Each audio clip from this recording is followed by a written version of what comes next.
Olá, aqui é o professor Gustavo Carvalho e esse vídeo é o quarto vídeo sobre momentos de produto de inércia. Nele eu vou comentar sobre os momentos de produto de inércia de figuras comuns em relação aos eixos centrais, aos seus eixos que passam pelo seu centro de gravidade, conforme indicado. Então, uma figura muito comum e importante, muito comum como seção transversal de vigas, é o retângulo. Então, um retângulo aqui de base B e altura H, com centro, com os eixos. Eu chamo os eixos centrais aqui com uma barra em cima, a nomenclatura é livre, eu costumo chamar dessa maneira. Então eu vou chamar o eixo central aqui, o eixo X, que passa pelo baricentro de X barra, e o eixo Y que passa pelo baricentro do retângulo de Y barra. Então temos aqui, pela integral, num vídeo anterior eu mostrei como se deduz isso, o momento de inércia IX barra para um retângulo de base B e altura H é igual a BH ao cubo sobre 12. Lembrando que a unidade aqui no sistema internacional é metros a quarta, se tiver, ou se você, a distância quarta, se você calcular aqui em milímetros, tudo em milímetros vai dar milímetros a quarta, e aí se precisar depois você converte para metros a quarta, por exemplo. A unidade de momento de inércia diária é distância elevada à quarta. Então, o IX barra para um retângulo é BH ao cubo sobre 12. Para o eixo central vertical, paralelo à altura, aqui, o I que eu chamei de Y barra, o IY barra vale HB ao cubo sobre 12, ou B ao cubo H sobre 12. Perceba aqui, o IX barra é BH ao cubo sobre 12. Por quê? É ligado à história que eu comentei em um dos vídeos anteriores. Quanto maior a altura desse retângulo, mais distância vai haver de material em relação ao eixo X barra aqui. Então maior vai ser o momento de inércia em torno de X barra. A base ela influi evidentemente no X barra, só que a altura influi 3 vezes mais, porque a altura está ao cubo, ela influi muito mais, porque ela está ao cubo aqui, para o IX barra, porque a altura tem a ver com a distância do material em relação ao eixo. No Y barra o raciocínio é similar, é HB ao cubo sobre 12, ou B ao cubo H sobre 12. Por quê? Porque o B, a base da figura, tem a ver com a distância de material em relação ao eixo Y barra. Então, quanto maior é essa base,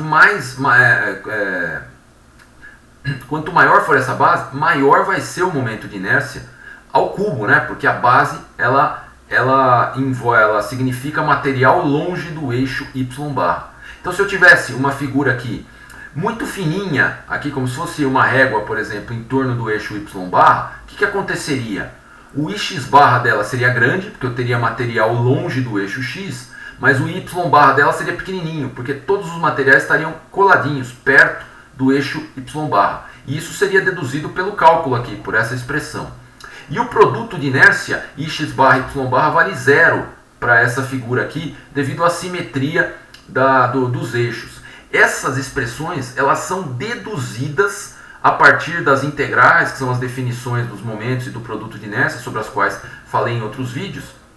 E nós, para os cálculos, já utilizamos essas expressões calculadas e valem para qualquer retângulo, em relação aos eixos que passam pelo baricentro aqui paralelos aos lados.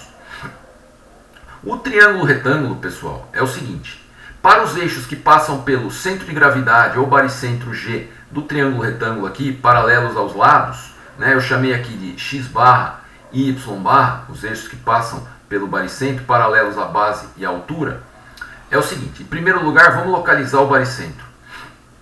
O baricentro de um triângulo retângulo, uma das maneiras muito simples de se obtê-lo, é o seguinte: é partindo do ângulo de 90 graus, aqui o ângulo reto, ando 1/3 da base e desenho um eixo paralelo ao Y barra.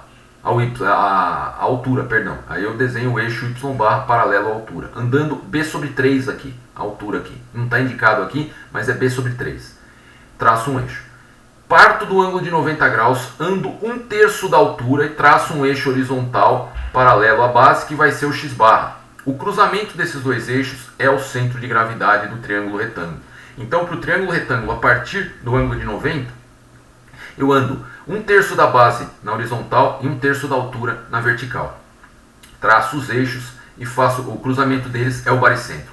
Em relação a esses eixos X barra e Y barra indicados, Usando aquela integral, tal, a integral lá das definições de momento de inércia, você chega nessas expressões para o momento de inércia, para os momentos de inércia do triângulo retângulo. I x barra é bh ao cubo sobre 36, e y barra é hb ao cubo sobre 36, ou b ao cubo h sobre 36, e x barra y barra não é zero, é menos b quadrado h quadrado sobre 72.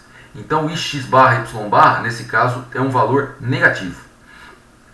Então, cada figura, como eu comentei, tem o seu momento de inércia, que é deduzido a partir da integral original do momento de inércia, mas como é um formato diferente, o momento de inércia é diferente. Nós já utilizamos essas expressões calculadas para trabalhar com os momentos de inércia das figuras conhecidas, mas elas são deduzidas pelas integrais. Observação aqui importante. Momento de inércia em relação ao eixo, seja x barra, y barra, para qualquer figura, sempre é positivo. Sempre. Sempre é positivo. Porém, produto de inércia pode ser positivo dependendo da figura e dos eixos, pode ser negativo dependendo da figura e dos eixos, ou pode ser zero também. Então, nesse caso aqui, é negativo. O x barra y barra vale menos b quadrado h quadrado sobre 72 em relação a esses eixos aqui. Né? E por fim, né, de figura conhecida, tem o círculo.